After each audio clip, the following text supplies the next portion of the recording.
नमस्कार, बहुत स्वागत है आप सभी का इंडिया डेली पर। मैं हूं आपके साथ स्वप्निल वर्मा। हरियाणा में चुनाव संपन्न हो चुके हैं। विधानसभा के चुनाव थे। कुल जमा 90 सीटें थी। 90 सीटों में से 46 जो पार्टी हासिल कर लेगी वो एक तरीके से सरकार बना लेगी। जादुई आंकड़ा 46 का है। इस बीच खबर यह भी आई कि 65% से ज्यादा मतदान हरियाणा में हुआ है। लेकिन जो एग्जिट पोल सामने आए उसमें चौंकाने वाली खबर बीजेपी के लिए आई। तो वहीं एग्जिट पोल खुशियां लेकर आया कांग्रेस पार्टी के लिए। बीजेपी जो एक तरीके से अपनी चाहत रखती है कि वो राज्य में हैट्रिक कर ले, क्योंकि पिछले एक दशक से यानी कि 10 वर्षों से राज्य में बीजेपी की ही सरकार है। लेकिन कांग्रेस पार्टी भी एक तरीके से अपने 10 वर्षों के वनवास को खत्म करती हुई कम से कम एग्जिट पोल में तो दिख रही है। अब 8 तारीख को यह पता चल सकेगा कि आखिर एग्जिट पोल ही एग्जैक्ट पोल साबित होते हैं या नहीं। आज की इस वीडियो में मैं आपको बताऊंगा कि अगर कांग्रेस पार्टी की सरकार बन जाती है तो फिर कांग्रेस पार्टी के वो कौन कौन से प्रमुख चेहरे होंगे जो कि हरियाणा में हाथ की कमान संभालेंगे, यानी कि कांग्रेस के जो मुख्यमंत्री के चेहरे हो सकते हैं वो फहरिस्त कौन सी है, वो सूची कौन सी है। सबसे पहले मैं आपको बताता हूं कि कांग्रेस पार्टी पर जो बीजेपी है वो एक तरीके से यही आरोप लगाती है कि इन्होंने पहले तो अव्वल कोई मुख्यमंत्री का चेहरा घोषित नहीं किया। इसके बाद इन्होंने ये भी कहा कि दरअसल जो कांग्रेस पार्टी है उसके अंदर तो अंतर्कलह है।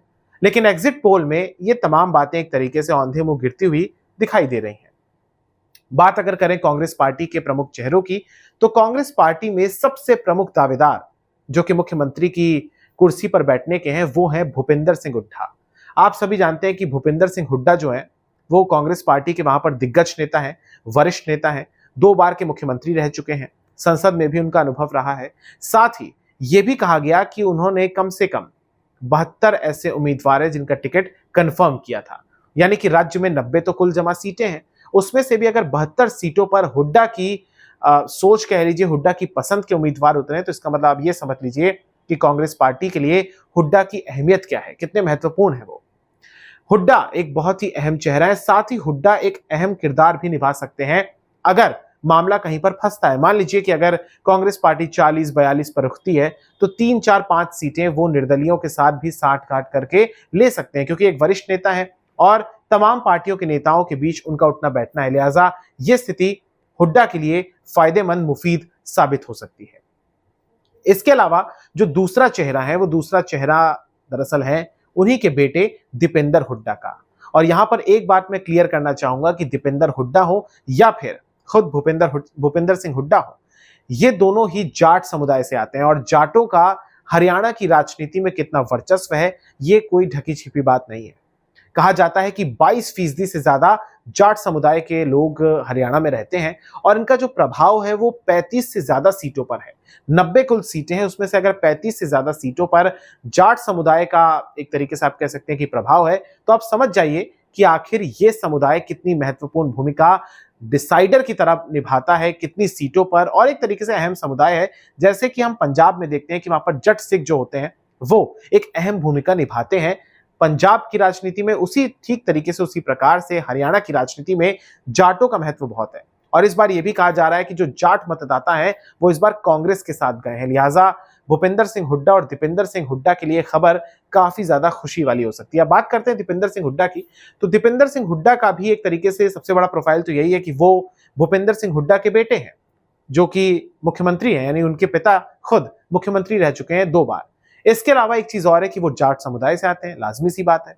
साथ ही यूथ में उनकी काफी पकड़ है, युवा, क्योंकि खुद वो तकरीबन 45-46 साल के हैं, तो उनकी जो पकड़ है मजबूती के साथ युवाओं के बीच है। राहुल गांधी के काफी करीबी माने जाते हैं। देखिए, हरियाणा हो या देश में कोई भी मुद्दा हो, अगर खेल, खिलाड़ी, पहलवान, किसानों से जुड़ा हो, तो आपको दीपेंद्र हुड्डा कभी ना कभी जरूर अपनी पार्टी का स्टैंड, अपनी पार्टी को डिफेंड करते हुए अक्सर दिखाई जरूर दे जाएंगे। तो दीपेंद्र हुड्डा के पक्ष में ये बात भी जाती है। साथ ही सदन में बैठने का भी उनके पास अनुभव है, यानी कि चाहे दिल्ली की बात हो या चंडीगढ़ की बात हो, एक तरीके से दीपेंद्र हुड्डा भी एक मजबूत कैंडिडेट के तौर पर दिखाई देते हैं हमें, चीफ मिनिस्टर के तौर पर, अगर कांग्रेस पार्टी की सरकार बन जाती है।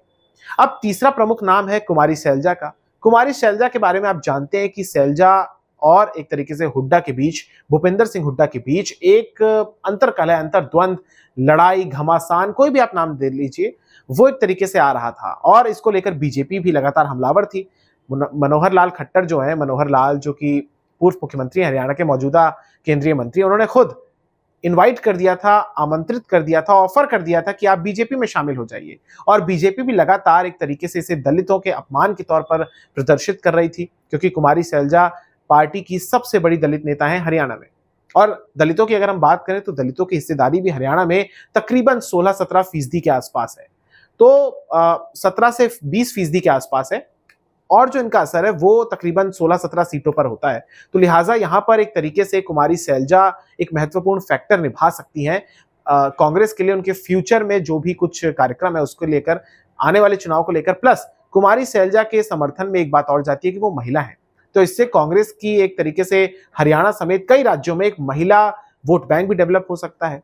साथ ही महिला लीडरशिप भी, जो महिला नेतृत्व है, लीडरशिप है, वो भी डेवलप हो सकती है कुमारी सैलजा के माध्यम से। साथ ही केंद्रीय मंत्री भी रह चुकी हैं और राहुल गांधी और प्रियंका गांधी की काफी करीबी भी हैं, संसद में बैठने का अनुभव भी है।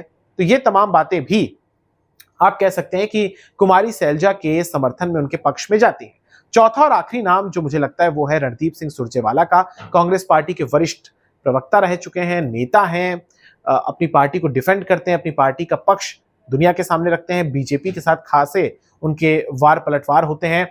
साथ ही काफी करीबी ये माने जाते हैं राहुल गांधी और आला कमान के, तो लिहाजा इनका नाम भी उस फहरिस्त में शामिल है। ये भी जाट समुदाय से आते हैं। साथ ही एक महत्वपूर्ण बात यह है कि पिछले कई चुनाव में कई राज्यों में ऐसा देखा गया, मसलन कर्नाटक में भी, जहां पर ये चुनावी प्रभारी के तौर पर देखे भी गए हैं, यानी कि राजनीति पूरी तरीके से जानते हैं, लेकिन कहीं ना कहीं इनका भी नाम इस फहरिस्त में शामिल है। मैं यहाँ पर एक बात स्पष्ट करना चाहूंगा जाते जाते कि ये जो मैंने आपको सीक्वेंस बताया, ये वो सीक्वेंस नहीं है कि ये 1 2 3 4 है, यानी सबसे आगे भूपेंद्र सिंह हुड्डा, फिर दीपेंद्र सिंह हुड्डा, फिर कुमारी सैलजा और लास्ट में रणदीप सिंह सुरजेवाला। ऐसा बिल्कुल भी नहीं है। ये सिर्फ एक रेस या कह लीजिए एक लिस्ट है, फहरिस्त है, जिसमें बताया जा रहा है कि हो सकता है कि संभावित चेहरे हो सकते हैं। अब इसमें प्रबल दावेदार या मुख्य दावेदार कौन होगा, अंततः वो तो पता चलेगा, लेकिन उससे भी पहले हमें 8 तारीख को ये पता चलेगा कि आखिर हरियाणा में कांग्रेस पार्टी की सरकार बनती है या नहीं, क्योंकि एग्जिट पोल तो है, वो दिखा रहे हैं कि तकरीबन 50, 52, 58 तक जा सकता है आंकड़ा 90 में से। क्या होता है ये 8 अक्टूबर को ही पता चलेगा। फिलहाल इस वीडियो में इतना ही। इस वीडियो को ज्यादा से ज्यादा शेयर करिएगा और हमारे चैनल इंडिया डेली को सब्सक्राइब करिएगा। नमस्कार।